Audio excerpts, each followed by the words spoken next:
So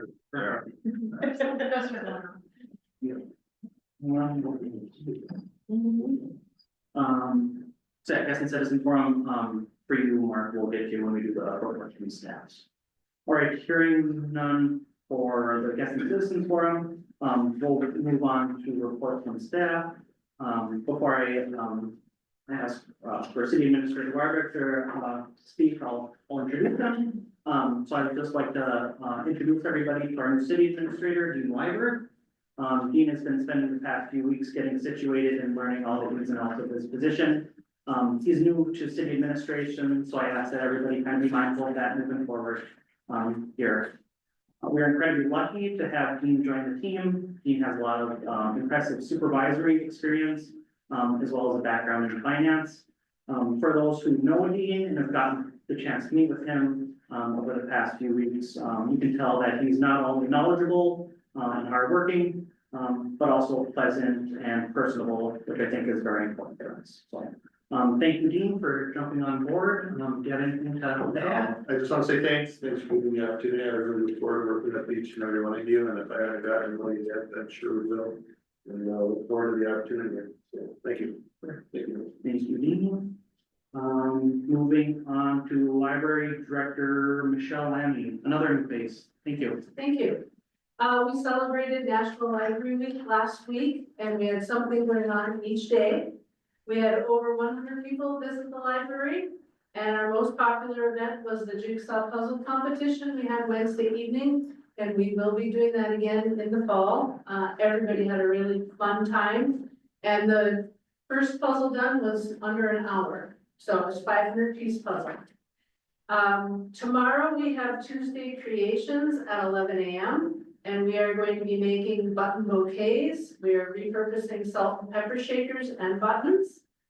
April 22nd at 1 p.m. the Northwoods Volunteer Connection Group will be in the library discussing basic information about the Superior National Forests and stewardship activities that people can partake in.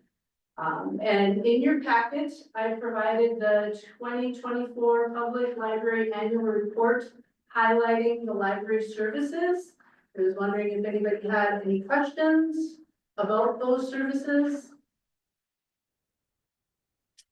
All right, I just wanted to point out Hoopla, which is a streaming service that we provide. The city of White Lakes provides all the funds for that. And it is limited to White Lakes patrons.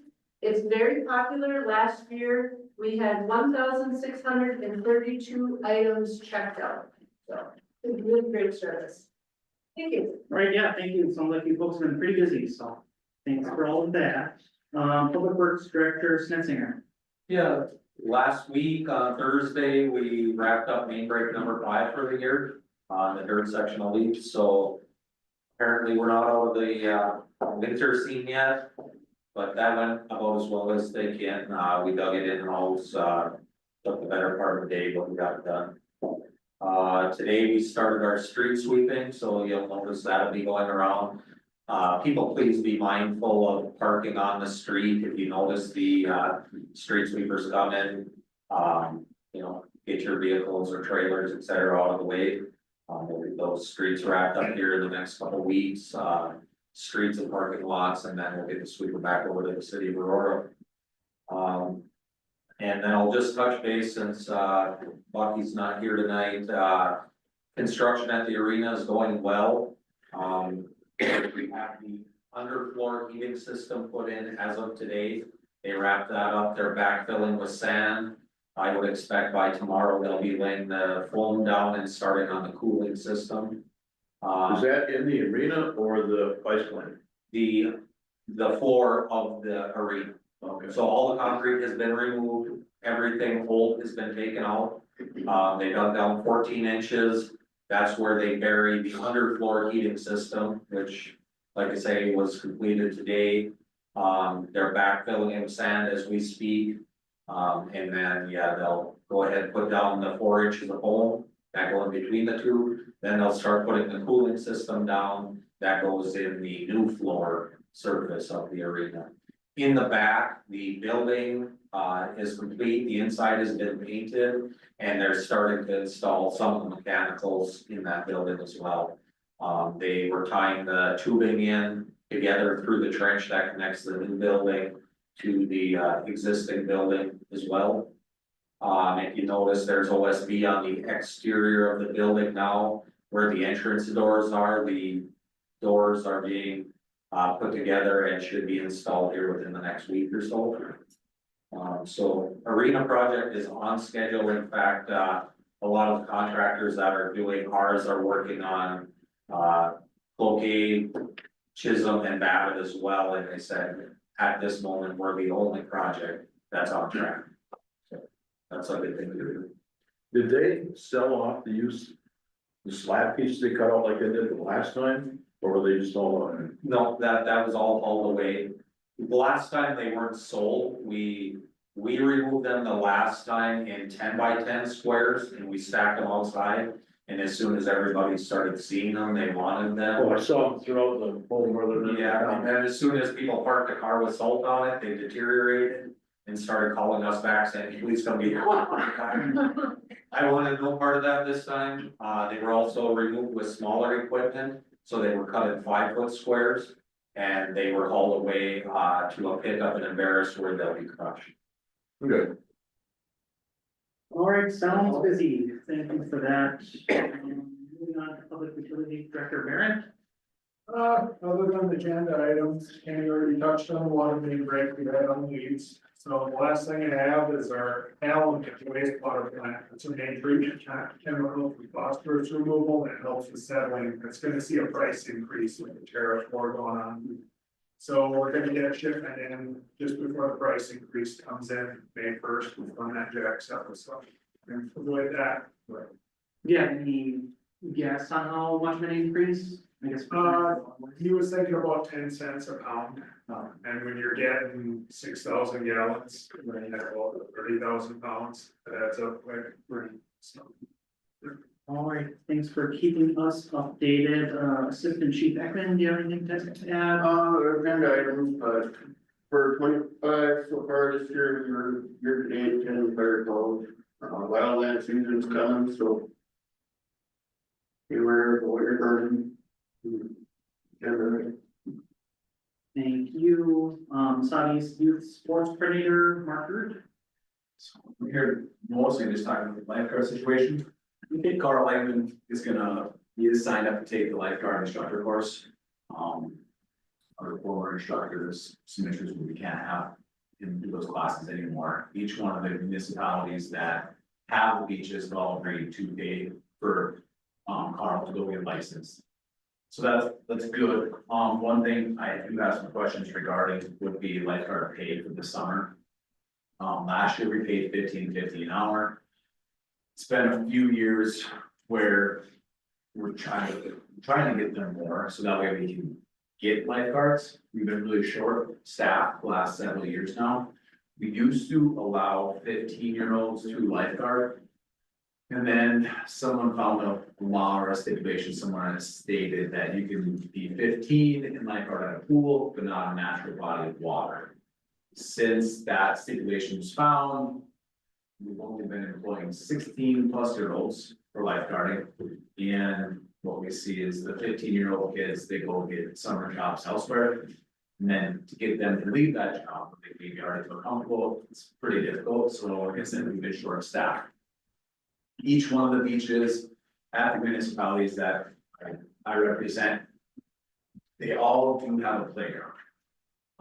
What I would like to do is I would like to hire 15-year-olds to be certified in CPR and first aid. They could be a playground attendant, park attendant, and they could assist the lifeguard, but not go in the water.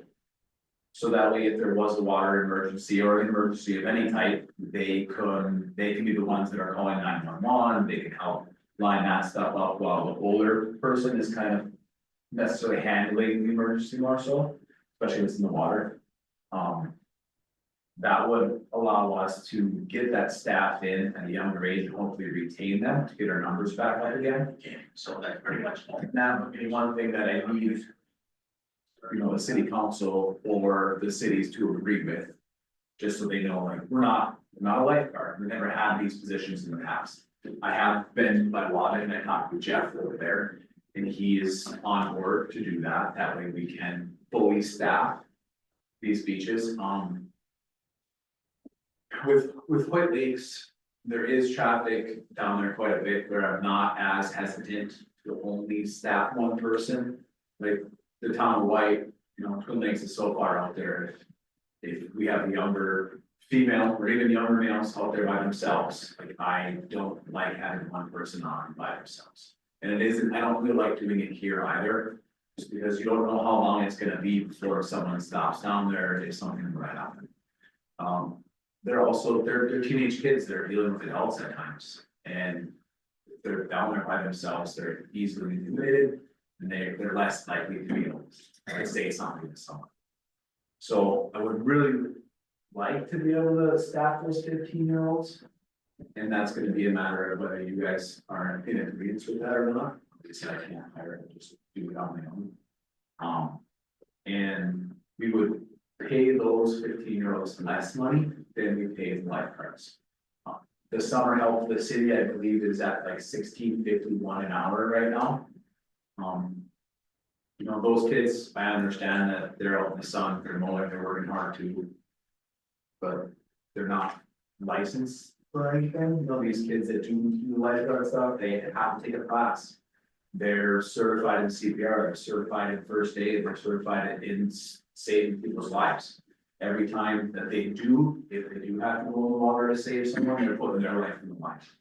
I mean, if Brent's down there swimming and he has a cramp and he's going down. That looks like a 16-year-old girl is gonna go out and save him possibly, you know, she's putting her life at risk by doing that. I don't think it's fair to tell them that they're only worth $15.50 if a kid running a weed whacker is worth $16.51. I think we should be paying those lifeguards the same rate as we pay other summer help. As far as the playground or park attendants, I think it would be fair to pay them $14.50 an hour. They don't have to go in the water, their lives are not on the line, and that would put you, if I'm staffing one beach, that would put you at $15.50 for an average wage. You know, that we're spending down there. And I don't know what the budget was set at for lifeguards this year.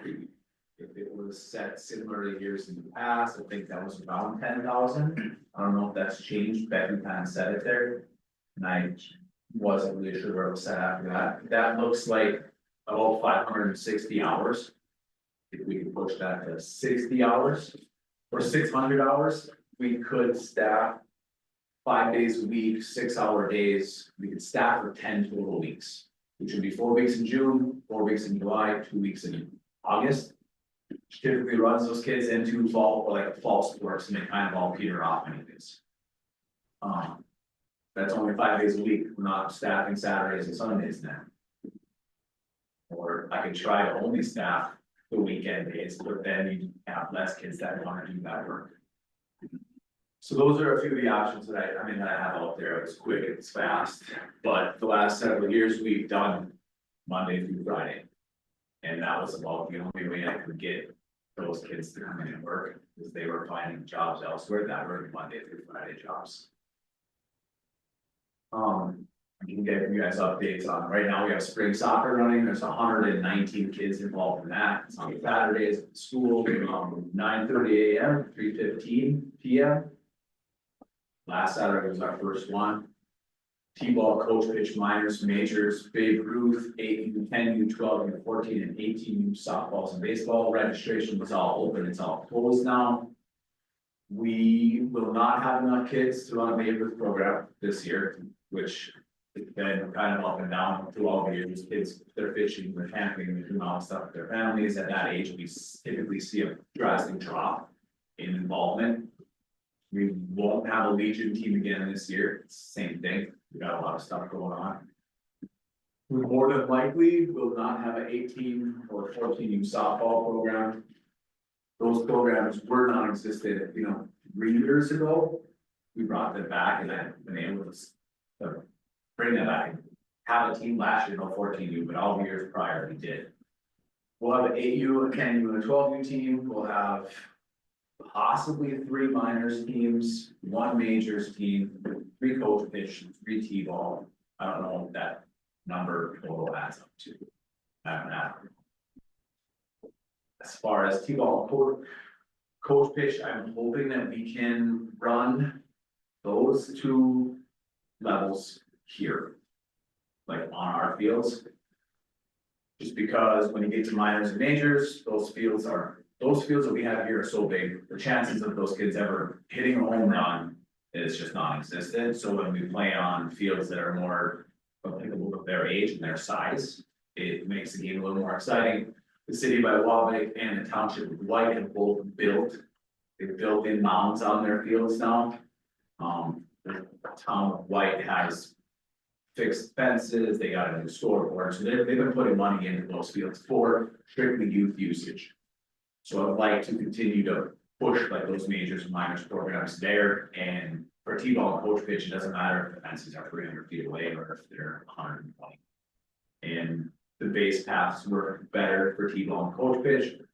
Those distances match up with softball distances and slow pitch softball distances, and that's what we also have coming up here in town.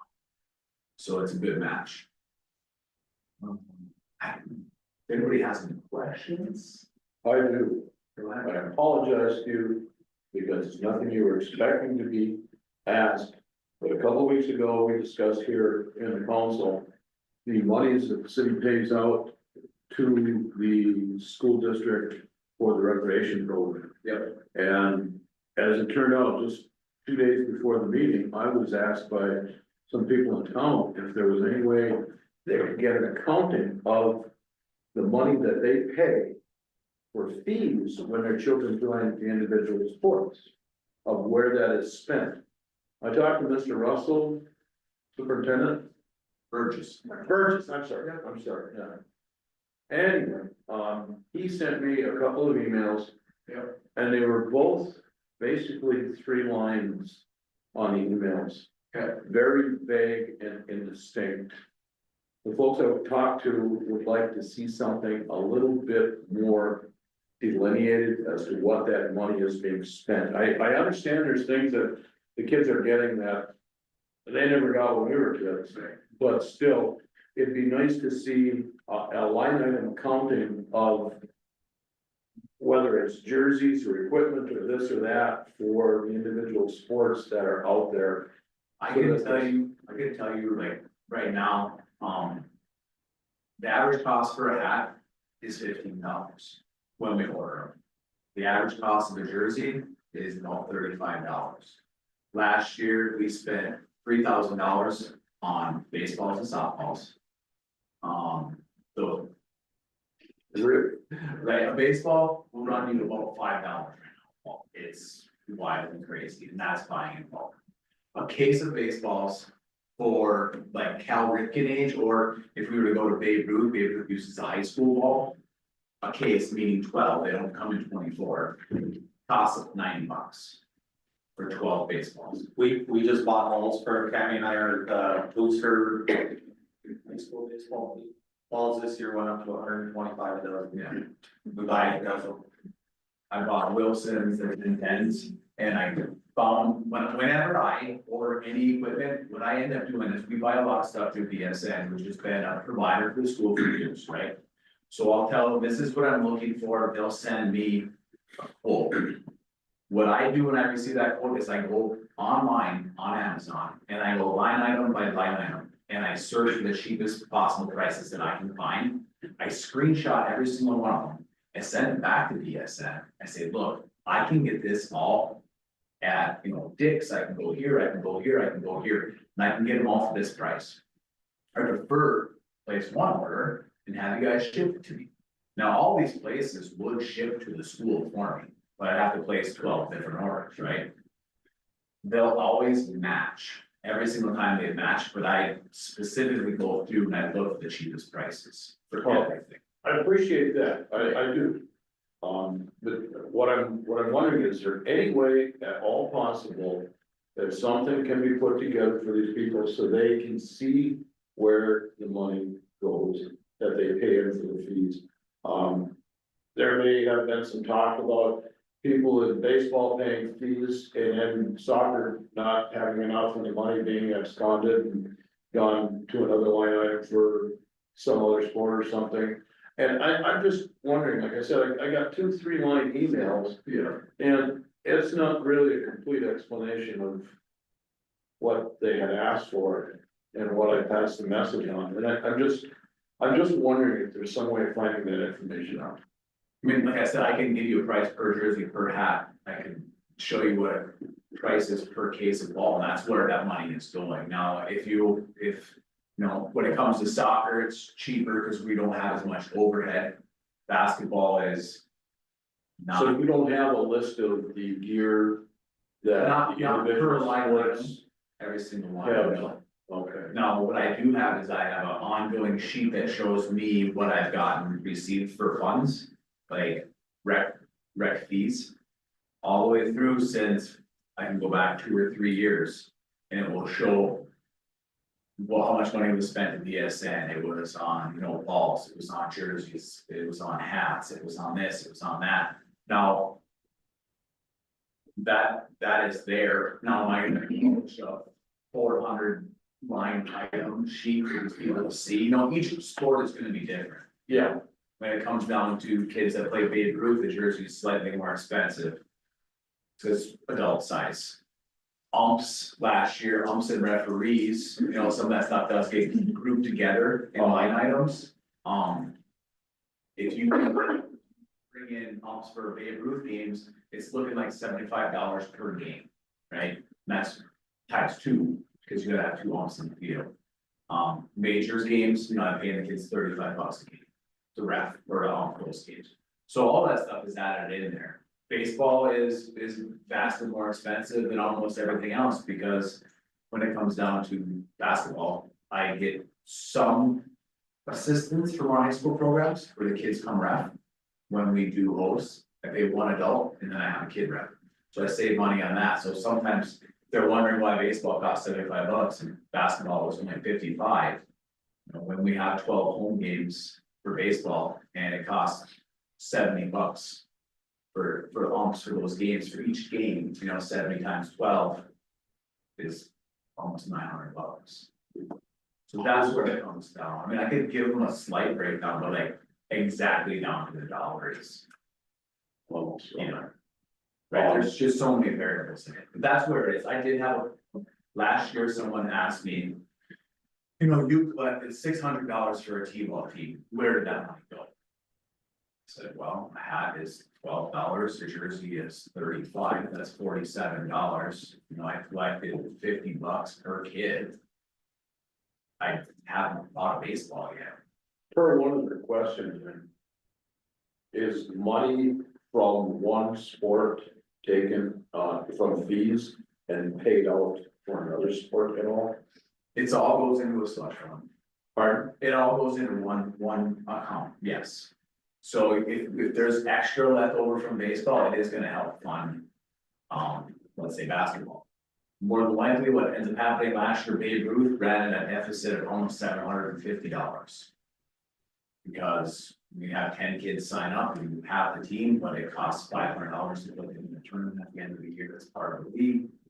We actually found, we got a donation to put them into that tournament last year because we didn't have money.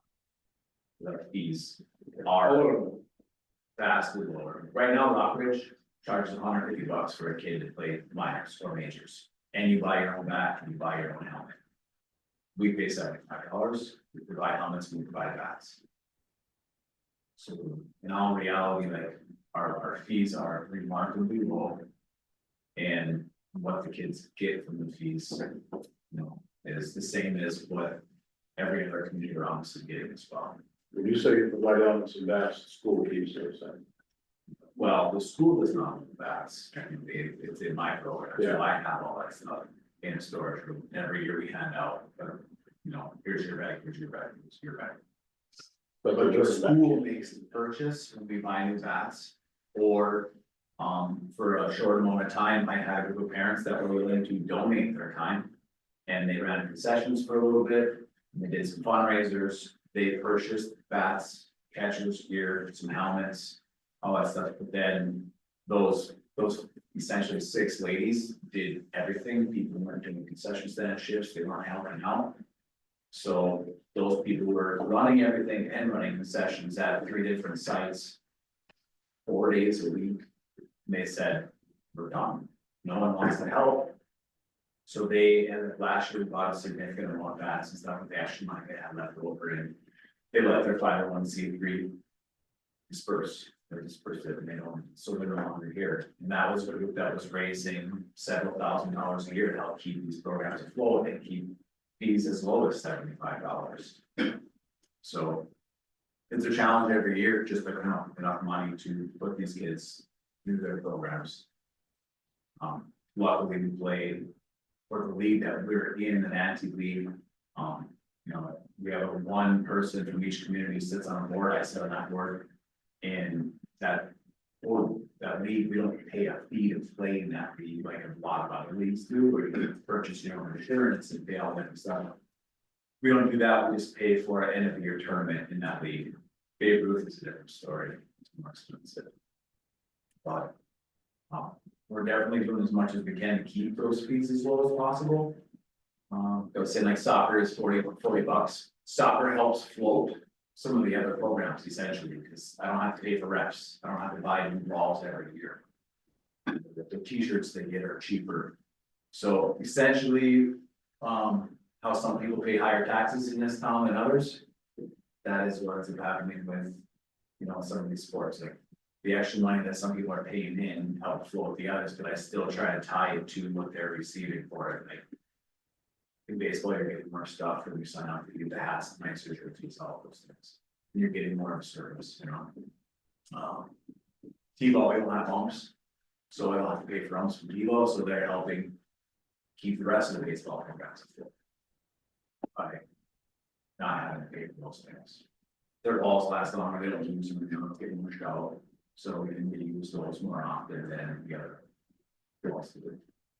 That all kind of makes sense, but as far as like a line item, if they wanted to know where's my $75 go, I can't be like $5 goes to this, $10 goes to this, other than jerseys and hats, that's pretty obvious, you know. Oh, that's what I'm thinking. And I'll make those spreadsheets and I can send. All right, thank you. Anybody else have any other questions or anything like that?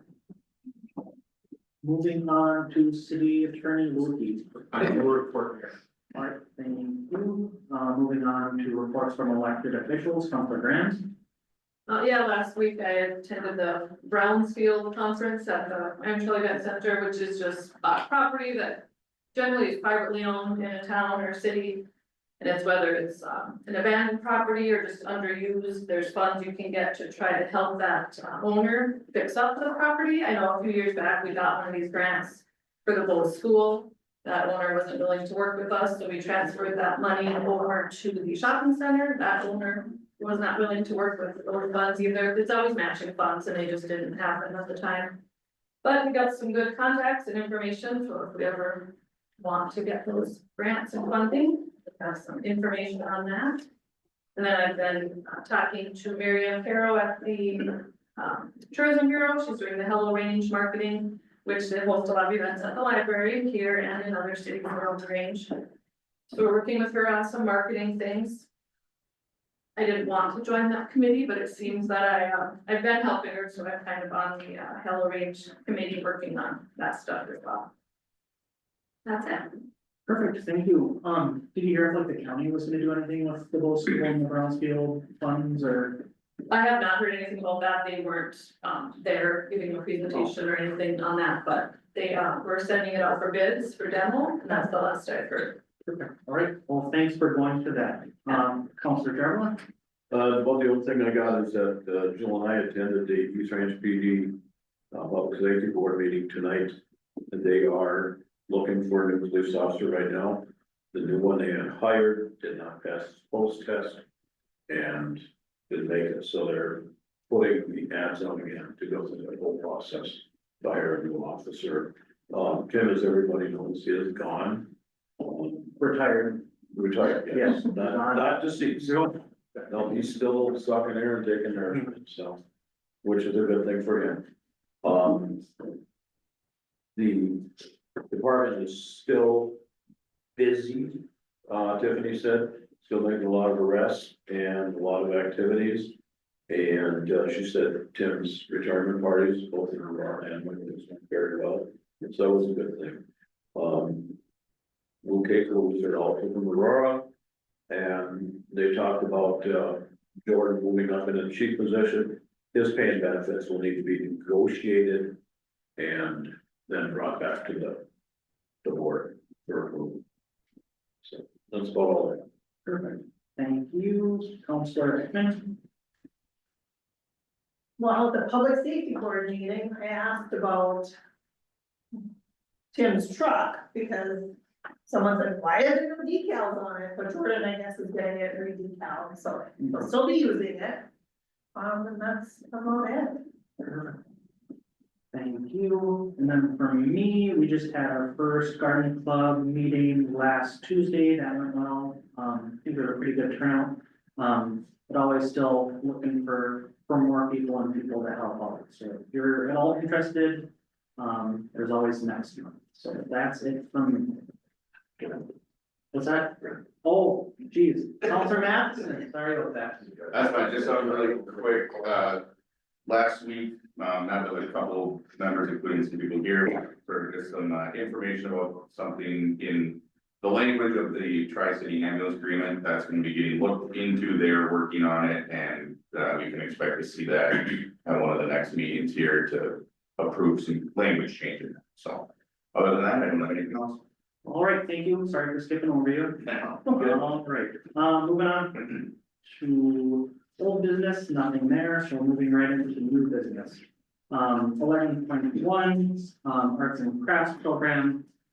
Just looking on discussion on when to advertise and sign up, the deadline for that.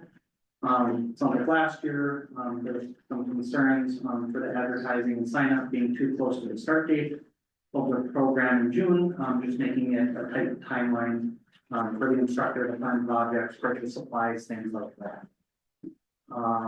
So advertising for this year for the instructor position opens up the 14th, which is today, and then closes on the 25th. So we just have a few different, questions here, looking for some answers so we can, advertise that. So, I think we're lucky enough to have the expert on the art and crafts program here tonight, Joe Hickman. So with the advertising, when do you think we should be posting that and then putting that? I think that's a good time frame. Like, last year it was like just the week before it started, and to try to figure out how many kids I had signed up and buy supplies was hard. So I talked with Tammy last year, like, we kind of get it done like a little bit earlier. But, So that means, so I think that's a good time frame, 2 weeks is. so starting May 5th and then closing May 16th. Okay. And then was the class size good last year with? You think having more would be too much, less, same? I'm always pretty flexible when but one of the things that I would change just for the time. So I had the younger kids from 8:30 till 10, and then the older kids came from 10 to noon. But the kids coming, and going right at 10 o'clock was hard, so I would switch that time, that second time from 10:30 to noon. Just because then there's like a half hour to prepare, some kids can leave and some kids can come and. But that noon worked really nice because a lot of the kids that would come to arts and crafts would also go stop and get the United Way meals down at the pavilion. They would stop down there and eat lunch, so that was a good time.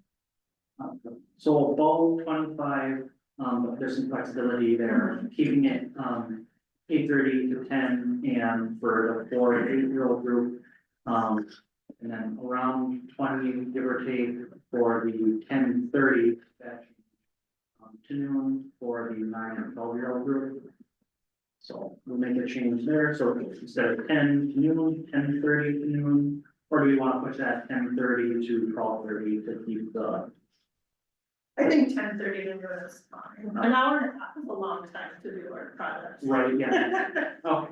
I mean, the older kids would always do a little more complex things, but an hour and a half is fine.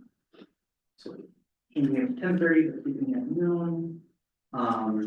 And then there were no changes to fees in 2025, so keeping just 35 for the first child, 25 for an additional, and then on that, so 75 for the family. Any other questions or discussion on that? Any other changes folks have for the public notice?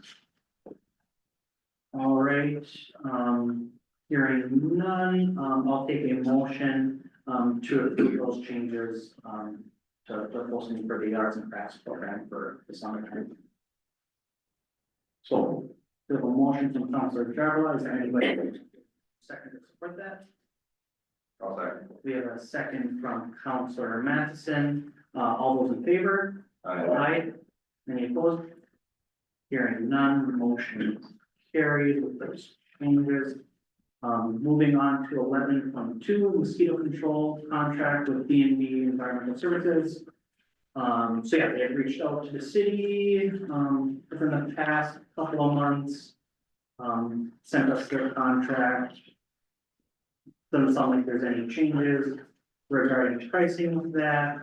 From my understanding, correct me if I'm wrong, I asked Tammy, we've been here a little bit longer than we we've been with these folks for a decent amount of time. Yeah, actually, we were using that when I first started. Oh, It's changed ownership, but it's still the same. Yeah.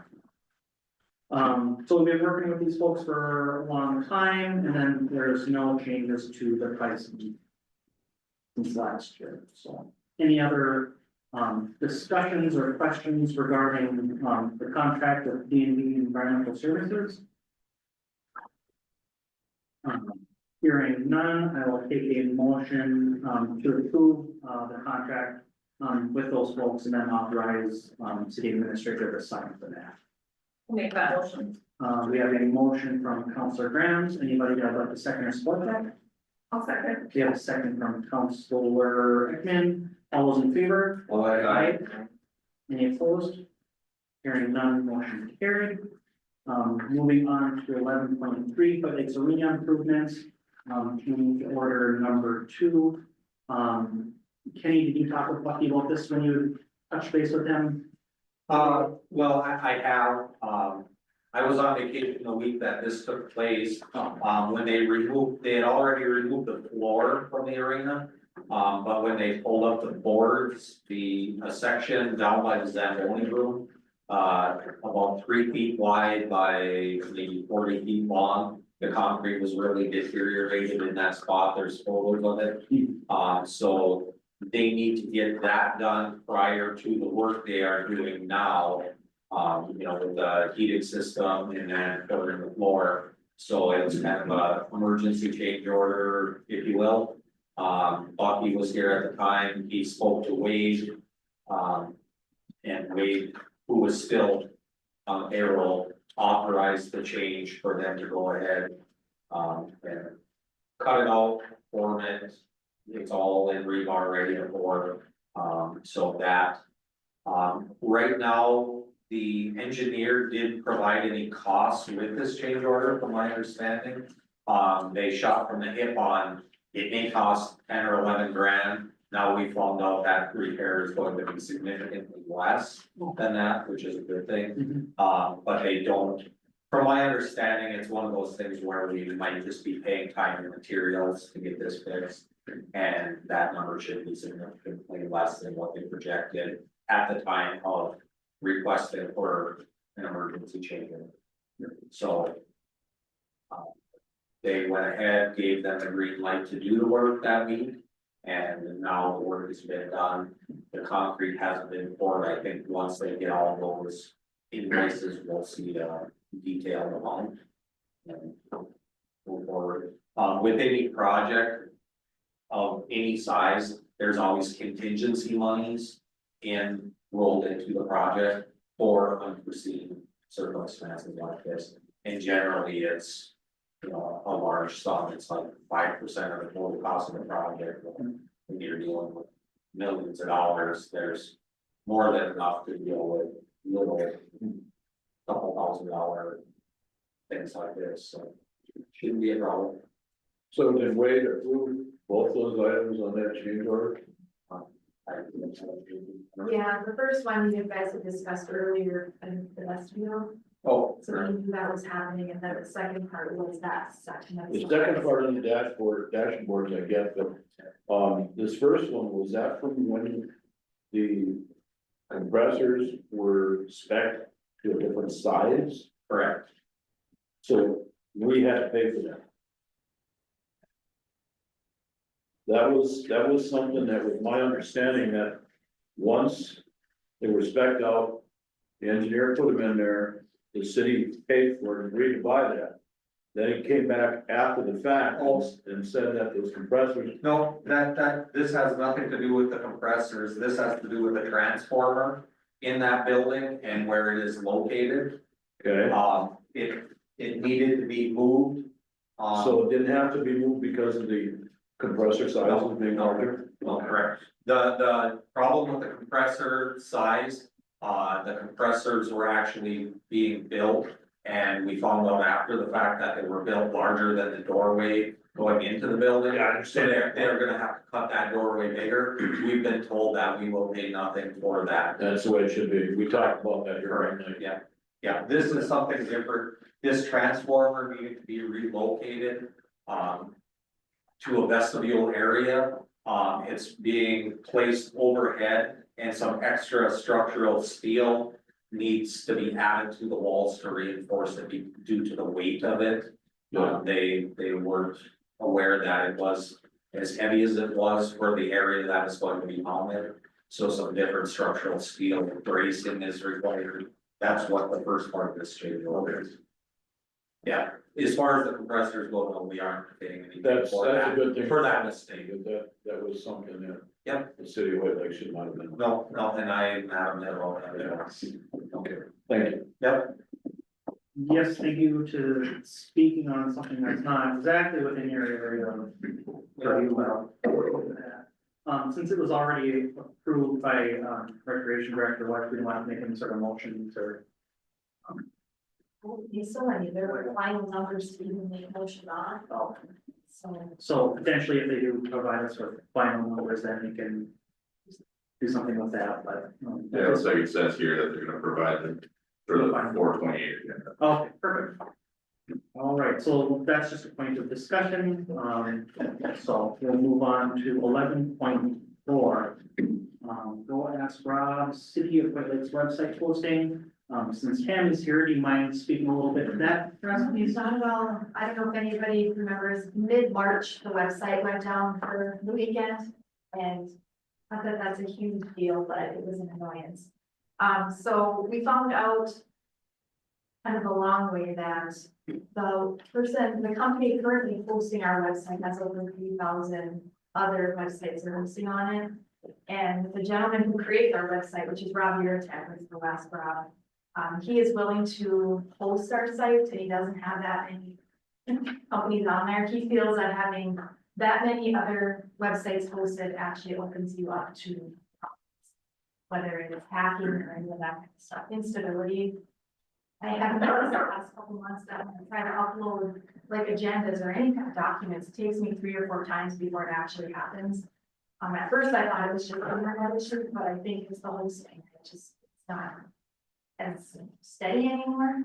So Rob actually charges us, normally because we usually get charged $15 a month for CMS 5, which is the user tools for me, so I can go on the website and edit everything. And then he charges us $35 an hour if we add extra web pages or the background photos or the locating. He takes care of all that because that's more in the programming than we just. So that was his quote, then $540 for the year to take care of hosting and continue to give me the rights to edit the website. And we got a $5 discount. We go with him for hosting, a $5 discount every month, so. He's been very easy to work with. The website, we've gotten tons of compliments on it, it's kind of user friendly. It's kind of like our tourism and city website at the same time. It's not just- He's a great guy to deal with, and I would love to be able to go with him for hosting, especially when it's his website. Is there a big, like, price difference from what we've been paying or whatever? No, not that I'm aware of. The other, when I looked at the history, I showed that he actually hosting us like a couple of years back, but it changed in like 22 or 23. And we must have gone with this other company then, so his cost here is almost the same as it was like 4 years ago. So he really doesn't charge very much. And he's extremely easy to get. Like if I email him in the morning, I usually have an answer that afternoon, or that night. So the communication is. So in your opinion, he does a good job, he's easy to work with. And then in the hopes that if there is some sort of glitch with the website, if we have him hosting it, it's a more timely response to getting it fixed. Yeah, he said the company we had in between there, you know, I have to reach out to our IT company, who would then reach out to the hosting company, and then Rob was trying to help too, whereas now if I have trouble, if I get with Rob, he has the relationship already with our IT, and which is.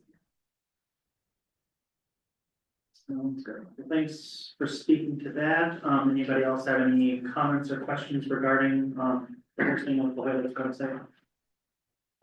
Hearing none, I'll ask for a motion to approve, Glass Rob as our website hosting for hoylakes.com, and then authorizing the signing of necessary documentation for that.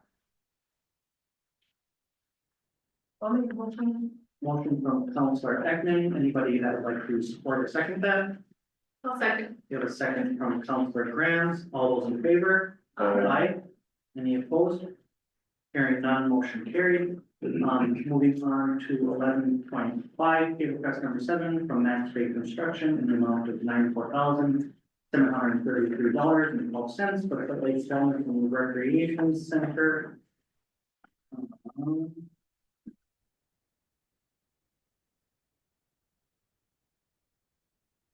And this corresponds to city staff, explaining some new equipment.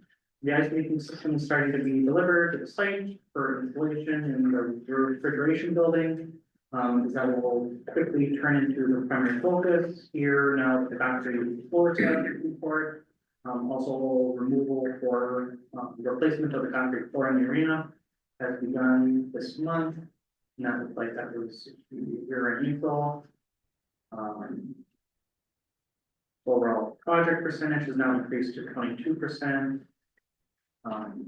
Anything else to add? Yeah, basically just another approving of paying the work that they've been doing. Anybody else have any sort of questions or comments regarding this?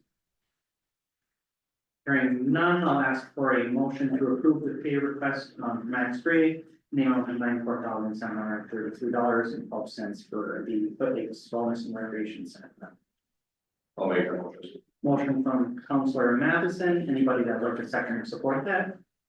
I'll second. We have a second from Counselor Jarla. All those in favor? Aye.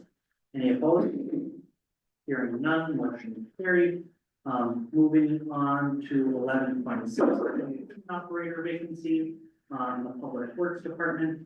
Do you mind speaking to that, Kenny? Sure.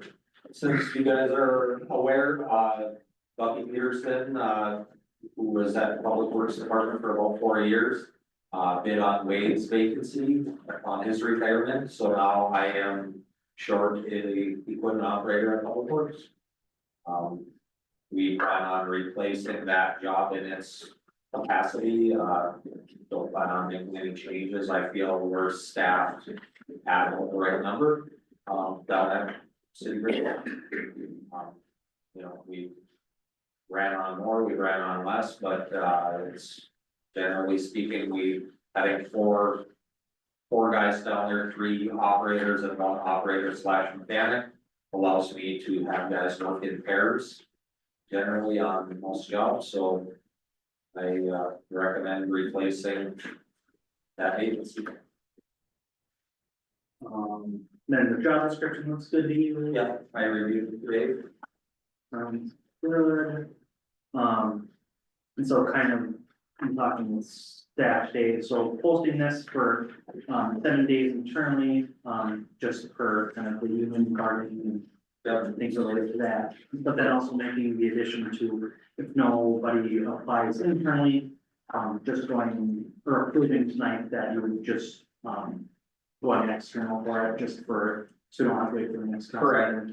So as per the union contract, the job has to be posted internally for 7 working days. I would recommend if nobody within applies for the job, we just go ahead and start advertising for the external posting, rather than waiting for the next council meeting to make the motion to approve external posting, just so that we can start the advertising. So I feel the way this motion is, or the way it's on the agenda here, if nobody applies internally, then we just put the ads in the paper, for I think it's 2 weeks and go from there.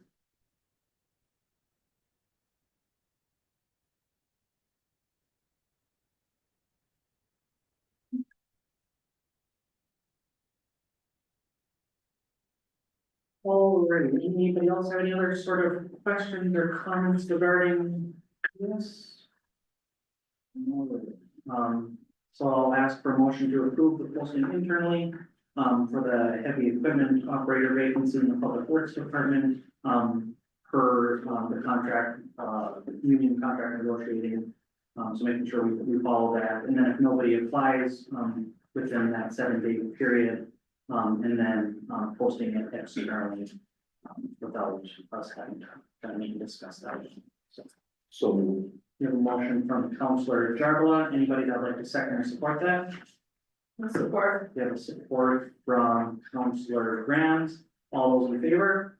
Aye. Any opposed? We have none, motion carried. Moving on to 11.7, Water Carnival Committee temporary liquor license application. Pretty standard, do this every year for Oasis Water Carnival. Anything to add there, either Sherry or Dan? Anybody have any questions or comments regarding that? Hearing none, I'll ask for a motion to approve the Oasis Water Carnival temporary liquor license application. Make that motion. We have a motion from Councilor Matheson. Anybody that would like to second or support that?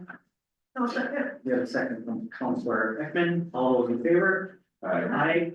Any opposed? Hearing none, motion carried. Moving on to 11.8, Water Carnival Committee review of events. Sounds like Dan will be giving it. Well, we do this every year, it comes on to kind of inform the city council of, that we have planned. This year is, Dan Darrell, the president of the Water Carnival Committee. This is the 70th anniversary of the Water Carnival this year, and just for your information, it's the current committee's 20th.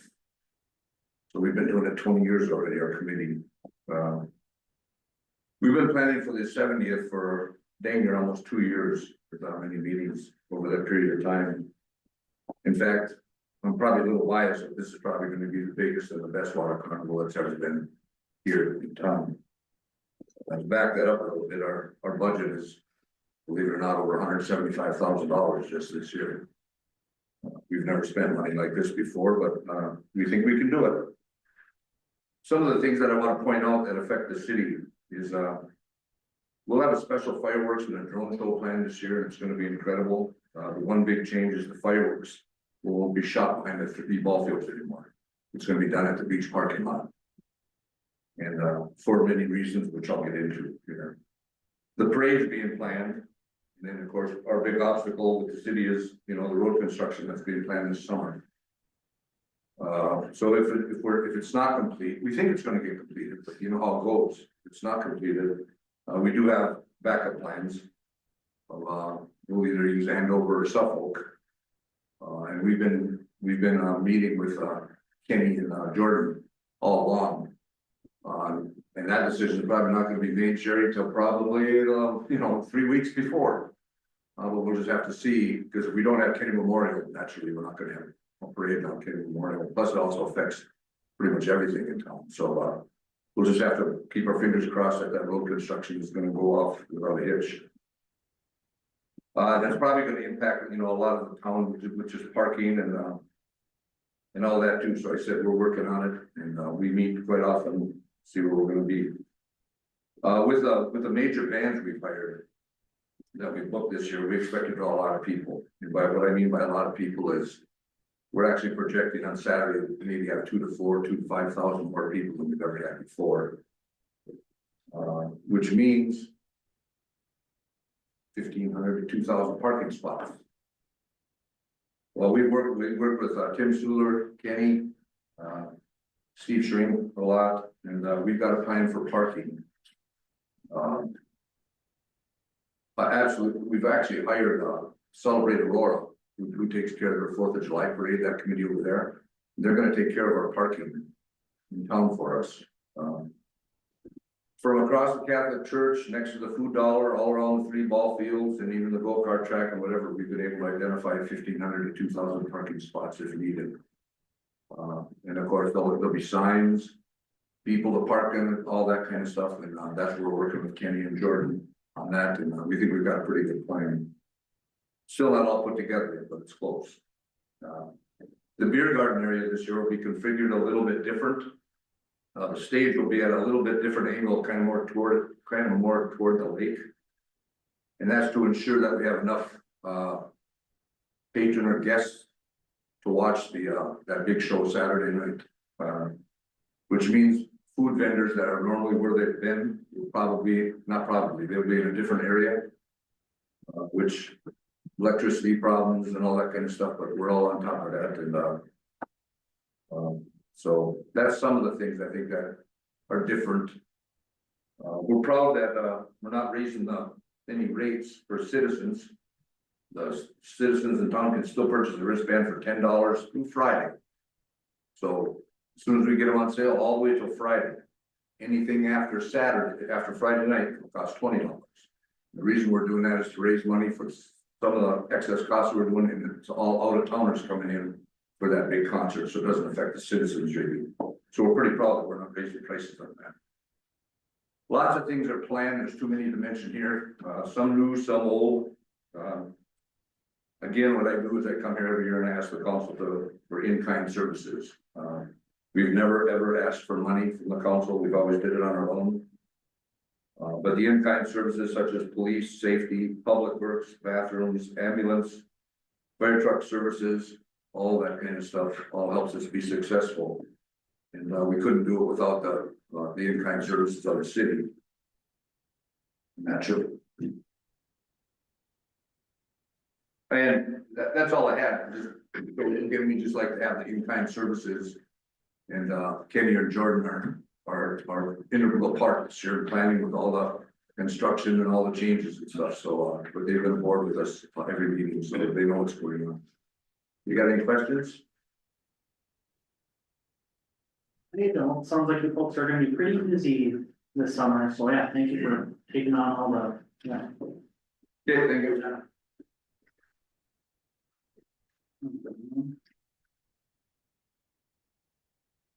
Moving on to 11.8, 11.9, Water Carnival Committee Special Event Permit. Again, something that's filled out every year. Anybody have any sort of questions or comments regarding that? Hearing none, I'll ask for a motion to approve the Water Carnival Committee Special Event.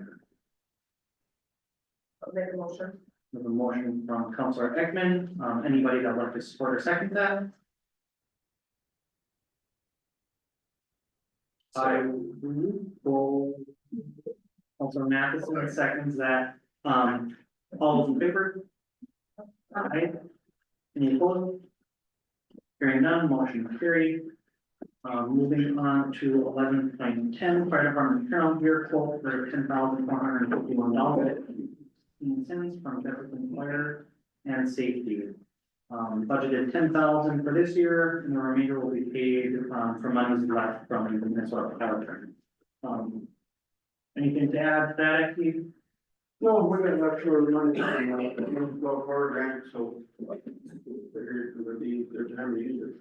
How much did you get from Minnesota Power? 7,200? All right, any other questions or comments? Hearing none, I will take a motion to approve, that $10,451.16 quote. So, From Jefferson Fire, we have a motion from Counselor Jarvis. Anybody that'd like to second or support that? Support. We have a support from Counselor Grant. All those in favor? I, Any opposed? Hearing none, motion will carry. Moving on to 11.11, but it's Garden Club invoice for annual funding and discussion to increase. We provided with a letter from the Garden Club. Just regarding the costs from last year. Talking about further. Asking for further donations from the city that they can provide. Some like for this year budgeted 2,500. And processing 2,000 from Kuwait Lakes Chamber of Commerce. Is there anything to add regarding this? Really, I noticed that the last, this year and last year, we had $2,500 budgeted, but they only asked for $1,500. This every year, and then we do the $300, I believe it was for sharpening and $72. So there is extra funds that we have budgeted for them. That's what that's. Okay. So maybe a discussion with them regarding, hey, there is. So from the discussion I had with Doug, who's the president of the Garden Club, it sounded like they thought they'd only get 1,500 each year. But then it sounds like it's actually 2,500. It's just a matter of asking for money that's. So more so just maybe a communication thing that we talked with them about. And then with Doug, he mentioned kind of getting 1,500 from the city of Great Lakes. We talked about maybe getting $500 extra. I kind of told him I'd pay that personally, so I provided that to him, covering $500 extra that he asked for. And then budget wise, if we're providing 2,500, the chamber's providing 2,000, that's 4,500. And looking at their cost from last year, it's about 4,000, considering the supplies, flowers. So 4,000, $4 about, and just adding those two costs up together. So is there any other discussion or? Could we proceed through that blue grant? Oh, so extra monies from the American Bloom things that go to them. I mean, that's another discussion we can have with them. So at this point, we've already provided a budget and have paid out that 1,500 to them. So there's no real motion that we need to make unless we want to bump that up. But it sounds like they don't know that there's that extra money that they can get a hold of, so. Like I say, do we even need to make a motion for that extra No. time, so it's already in the budget? Right, yeah. So, yeah, I can make sure to touch base with Doug, just to let them know that there is 2,500 budgeted every year. That sounds like they don't fully know that that is the case. So we will make sure to get a hold of them and let them know. Brandon, I'll be speaking to Doug as well to let him know about the American Bloom Grant and the projects we have going there. Oh. And there may be some monies with that being into, that they might be able to utilize in conjunction with what we're doing. I'll be touching base with them on that. Sounds good. Yeah, thank you for doing that. So yeah, we'll move on from 11.11 to 11.12. Holding link scope and fee for the water wastewater project and funding assistance. Do you mind speaking to this, Jake? Yeah, so basically, the big help this is gonna give is with PFAS. Source identification is something they'll be able to help me with, getting grants and funding for the sampling. One sample event is estimated to be upwards of $1,000 just to grab one sample for the PFAS. So on Tuesday next week, I'm looking at getting the influent, the effluent, and the biosolids tested at the wastewater plant, so there goes over $3,000 right there. And they put out a biosolids limit now. That's gonna take effect in September, that's why we're sampling now, so we know where we stand. And that could potentially stop us from being able to land apply. And we have to look at, are we gonna send it to landfill? We have to press it before we send it out there, and imagine we'll have to, what other options will we have depending on the levels they detect? So. And it's gonna help me with, we did sampling events last year that the state has paid for. They didn't come through and pay for any this year. But we detected PFAS out in the energy park, and that's gonna help me set up industrial user agreements with the facilities that are out there too. It's a little more out of my scope as far as what needs to be done. We have one set up with Laskin, but it only addresses the low level mercury. It doesn't address the PFAS. We're gonna set up the ones for, I imagine, all three of those out there. For those of you who don't know, PFAS can extend from anything to firefighting foams, any non-stick surfaces, your stain resistant carpet. Even the spray on stuff you have on your jackets to make those water resistant, that can trickle down into our water system, get into our wastewater. Make it through the treatment plant and out to the lake. These are cancer causing reagents. Man-made back around the 50s. There's a ton of them out there. So it just sounds like something that we're required to do and then just kind of. Yeah, I need more help. This is Right. between maintaining my other responsibilities and keeping up with this. They've done this for other townships. It's gonna go a long way. It's gonna help us with public and commercial education as well. Think of this as a not to exceed $14,000. We had a few talks about this. We don't think it'll cost more than that. It's based on what we need to get set up and going. And I imagine this will be much like our mercury minimization plant, once the engineers have it set up for us, then we took it over. Renewed it every year, so we make changes as needed. Any other questions or comments regarding, this project from Bolton? Inc? Hearing none, I'll ask for a motion, to agree to this wastewater project and then the funding assistance piece of it. And then just kind of the signing of corresponding documentation for going through with that project.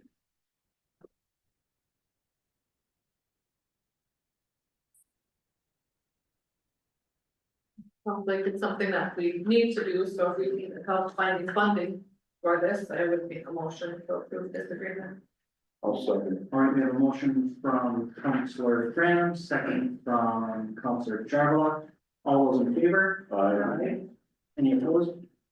Hearing none, motion carried. And that's the end of what's included in our agenda, so we will move to adjourn. Is there anybody that would like to make a motion for adjournment? Make that motion. We have a motion from Councilor Graham. Is there anybody that would like to second and support that? We have a second from Councilor Jarvala. All those in favor? Aye. Any opposed?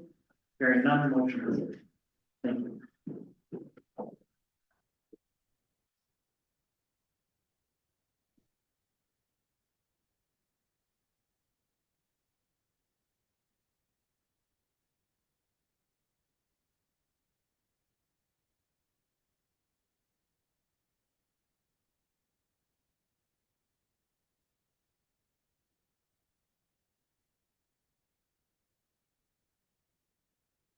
You know how to shut it off, Danny?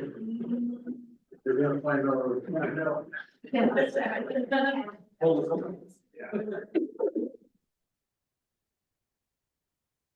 Did that on the thing? Part of it. It's bang bang starts, you got there.